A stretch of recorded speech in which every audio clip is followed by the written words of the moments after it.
Oi, gente. Nós estamos diante, no dia 26, de uma manifestação favorável ao governo Bolsonaro. E nesse vídeo eu vou analisar o que isso significa do ponto de vista político. Eu vou também analisar brevemente quais são as pautas dessa manifestação, quem está organizando essa manifestação e o que ela significa do ponto de vista mais amplo, né? Se você chegou agora, o canal é a Nova Máquina do Tempo, eu sou André Teixeira Jacobina, aqui a gente fala de política, de ciência, de filosofia, tem uma sessão de diálogos com especialistas e o Filosofia Popular às sextas-feiras. Bem, e se você gosta do que eu faço, se inscreva, dê um like, todas aquelas coisas, talvez apoie a gente, não apoie, vai ter um link destacado nos comentários, né? Bem, primeiro importante elucidar uma questão do ponto de vista histórico. Os elitistas e uma direita conservadora mais tradicional, ela no fundo nunca foi muito favorável à manifestação popular. Se nós formos ver, inclusive pessoas que analisaram isso, Schumpeter, Weber e elitistas posteriores como Gaetano Mosca, Pareto, Kelsen, nem todos eles eram elitistas, mas eles analisaram o elitismo enquanto um movimento político, enquanto uma perspectiva de poder, não é? Eles tinham medo da manifestação popular. Pelo contrário, o povo era visto como aquele que iria produzir a tirania da maioria, como diria o John Stuart Mill, não é? Então você teria fundamentalmente um medo da manifestação popular como aquela que vai tomar o poder, vai destruir as instituições. Então a direita mais tradicional, ela sempre foi contrária a esse tipo de manifestação. Tanto a direita liberal, que não gosta inclusive da ideia de Estado, e aqui eu vou separar as direitas. A direita liberal, ela é pela diminuição do papel do Estado, e ela acha que o indivíduo ele tem que cuidar de sua vida, ele tem que cuidar do seu emprego, da sua família. A perspectiva conservadora não é muito diferente, de que não se deve convocar a população para participar continuamente, e a perspectiva elitista, que a gente pode até fazer um paralelo com Game of Thrones, que Game of Thrones está muito na minha cabeça, é aquela perspectiva de que quando a elite se reúne e alguém diz, não, vamos submeter isso a uma decisão popular, a elite ri desse tipo de sugestão, porque eles entendem que eles sabem melhor do que o povo é ignorante, a perspectiva elitista sempre desqualifica a população.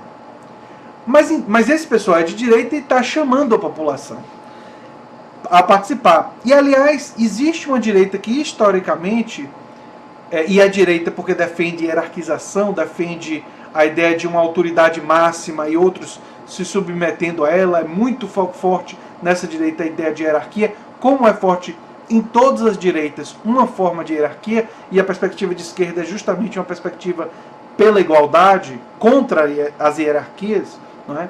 Embora algumas esquerdas produzam hierarquias, elas sempre têm um discurso contrário à hierarquia, e é isso que caracteriza fundamentalmente o pensamento de esquerda. Essa direita defende a participação popular. Então, que direita historicamente ativa o povo para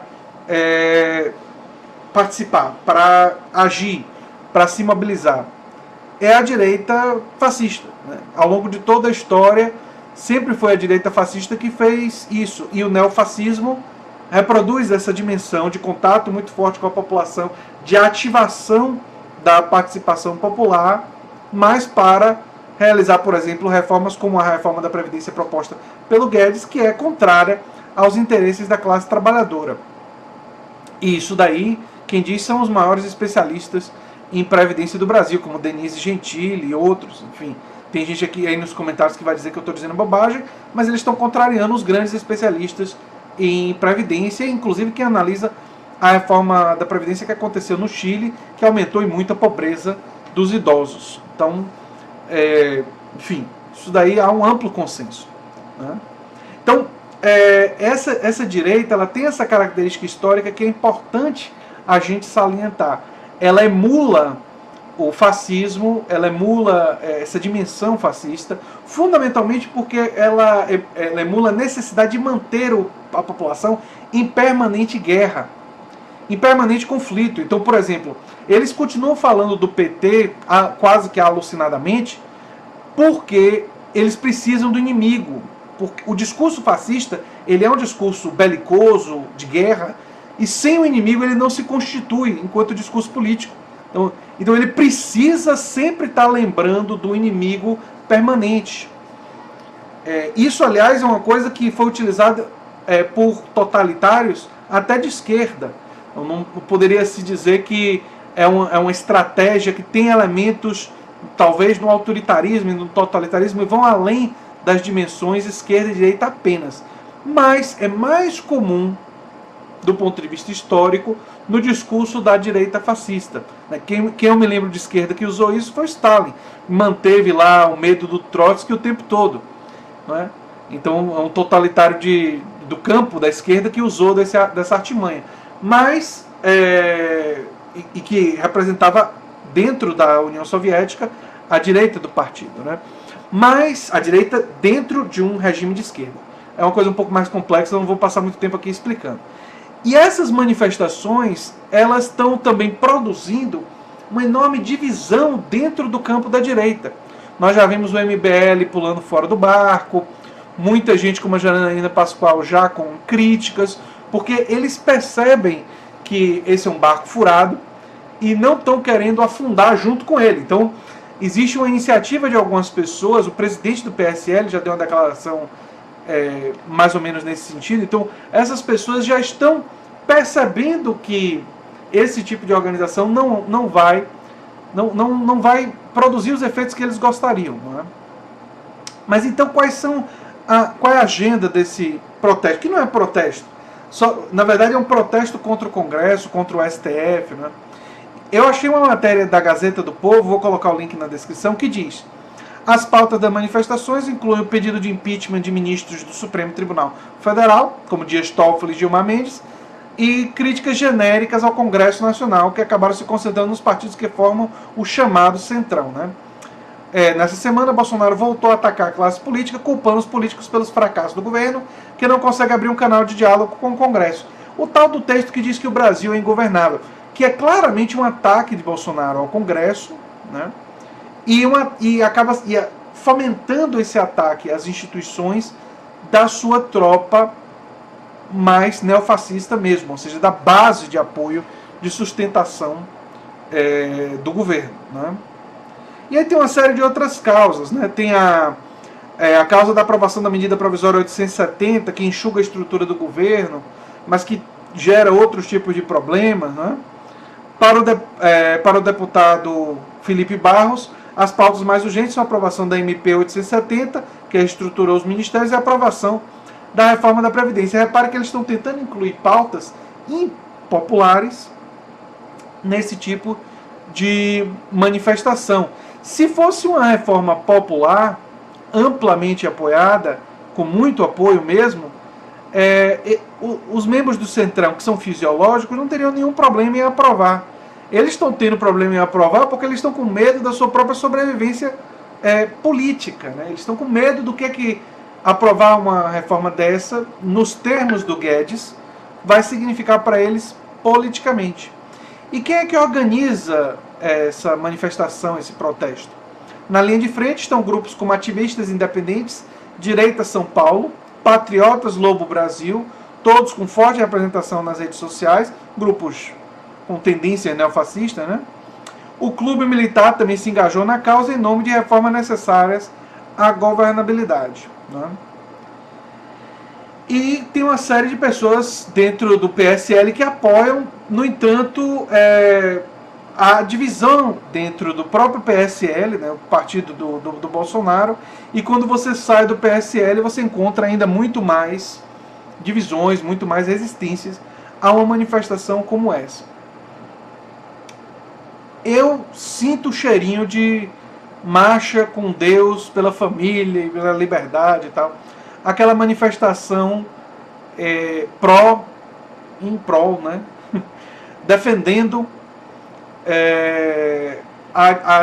o que viria a ser o golpe civil-militar de 1964. Quer dizer, existe nesse tipo de manifestação um caráter fundamentalmente antidemocrático e contrário às instituições da democracia, reativo ao Supremo Tribunal Federal, reativo ao Congresso. Embora essas sejam instituições que mereçam críticas, uma coisa é você criticar, outra coisa é você querer destituir, outra coisa é você querer acabar com elas. E quando você começa a entrar no modo queremos acabar com elas, chamar esse discurso de neofascista não é um exagero. Não é o professor de história aqui dizendo uma coisa absurda, querendo fazer um paralelo desmedido. Não, não. Nós estamos falando das sementes do autoritarismo, das sementes de uma alavancada na direção de uma guinada autoritária.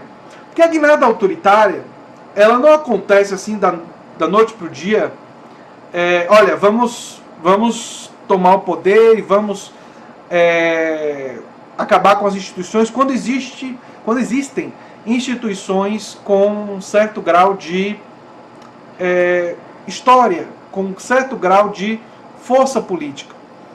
Essas instituições que já têm um pouco de força política, de representação e de autoridade diante da mídia e tudo mais, por mais que tenham críticas a elas, da noite para o dia você acabar com elas, é algo inviável politicamente. Não dá para fazer. Se você faz, você é taxado pelo mundo inteiro como ditador e as consequências são drásticas. Então o que esses autoritários em geral fazem é, antes de realizar esse movimento mais brusco, que pode ou não acontecer, eu ainda estou na expectativa de que não aconteça, mas é criar as sementes para isso.